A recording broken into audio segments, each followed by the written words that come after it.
All right, we're sitting here today with Charles Shaughnessy, who is appearing as Andrew Wyke in Sleuth at Barrington Stage Company through August 1st. Hello, Charles. Hi.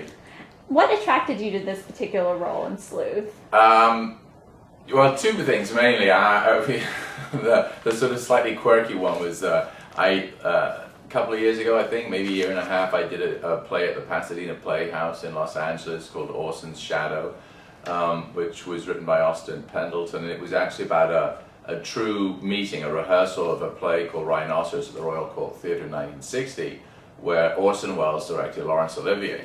And I played Laurence Olivier. So when Sleuth came up, of course, I remember Laurence Olivier played Andrew Wyke in the movie. So I thought, well, this is kind of cool. I'll continue my Laurence Olivier homage.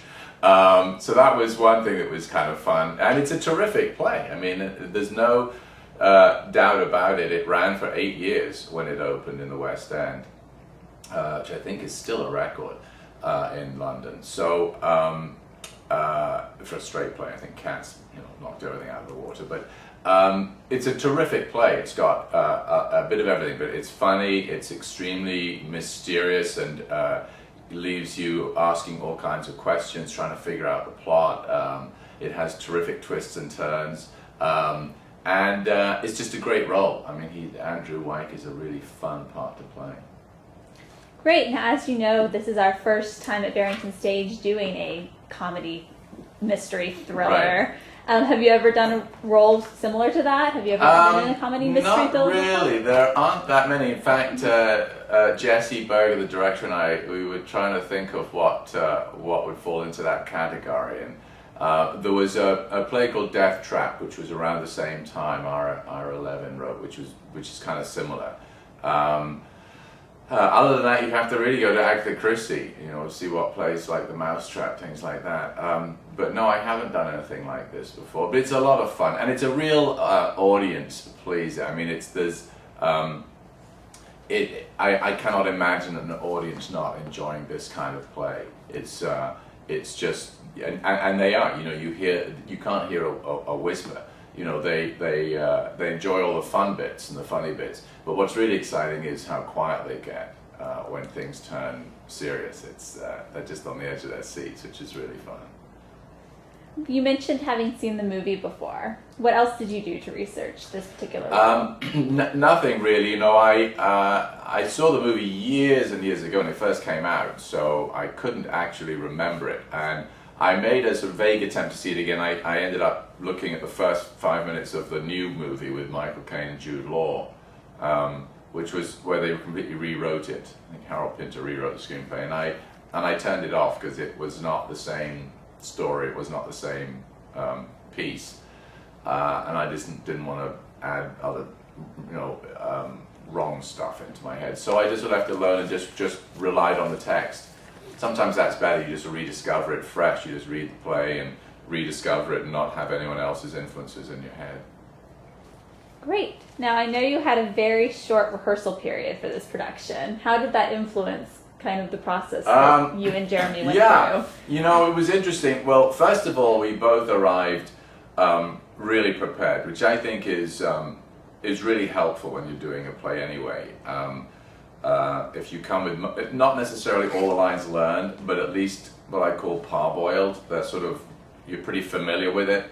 It allows you to get really into the rehearsal process right away. Having a book in your hand really restricts what you can do. So that was very useful. We knew we had to come prepared. And the other thing we did, which I don't know whether anyone's done before, is very exciting, is I had this idea of Skyping each other and doing a digital read-through. And we did. The others were a little skeptical. Jesse, I know, was a bit skeptical about it at first. And then when he saw the quality that you can get on a video camera on a computer, he jumped into it with alacrity. And we actually had a great 2 or 3 rehearsals that way. I was in Los Angeles, Jeremy and Jesse were in Jesse's house in New York, and we did a whole read-through on Skype video, and then Jeremy and I actually did a couple of hookups later on. And first of all, the read-through was great. You actually heard the play, and secondly, we got to see each other and talk about it, and it really wasn't that much different from being in a room talking about it. You're limited, obviously, you can't do blocking and things, but it certainly got the ice broken, so that was really useful. And then, yeah, it was 10 days. 10 days is, I think 10 days is fine. In a show like this, it's as compact as this. It was intense, yeah, absolutely, yes, it was a rocket ride, but where you don't have any distractions, you know, we were none of us at home. So when you're not, I think if we were at home doing this, you know, in our local theatre, that would have been difficult.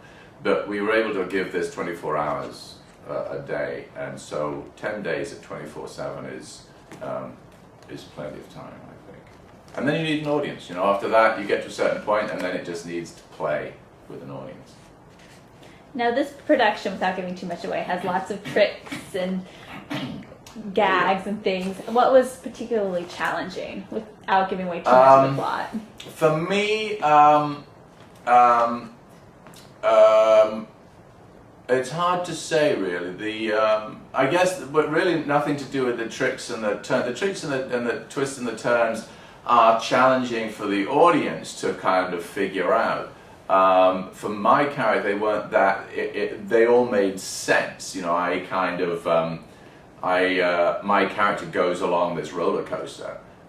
So if you just play true to what is going on, it actually all makes sense. The most challenging thing, I guess, is just the number of lines. It's just there's a lot of dialogue in it for the two main characters. Great. And I know this is not your first time in the Berkshires. I know you did Williamstown quite a few years ago. How are you finding life in Pittsfield this time around? It's great. You know, Pittsfield certainly seems to be better positioned than Williamstown geographically. I don't remember being as close to so many pretty places and things to see that bit further north. But here, you know, you're right in the middle. You can go up to Williamstown, but you've also got Stockbridge and Lee and Lennox and Great Barrington. I spent yesterday in Great Barrington. Jeremy and I went for a hike up to the waterfalls there, and I spent a morning the other day at Herman Melville's house at Arrowhead, which is fascinating. So there's a lot to see, so I really enjoy it. The people are very nice. It does rain a lot. It's raining a lot. I mean, those early thunderstorms, it was very appropriate, I guess, for Sleuth. You know, I think the first night we previewed, we had thunder claps on the soundtrack and thunderclaps outside the theatre, almost synchronized. But yeah, it's certainly wet. It's very green as a result, but it's certainly very wet. It's certainly, it's like England. It reminds me of home. It's like home. This is what it does in England. It just pours for days on end. Well, thanks so much for talking with us today. You're so welcome. And enjoy the rest of the run of the show. Thank you.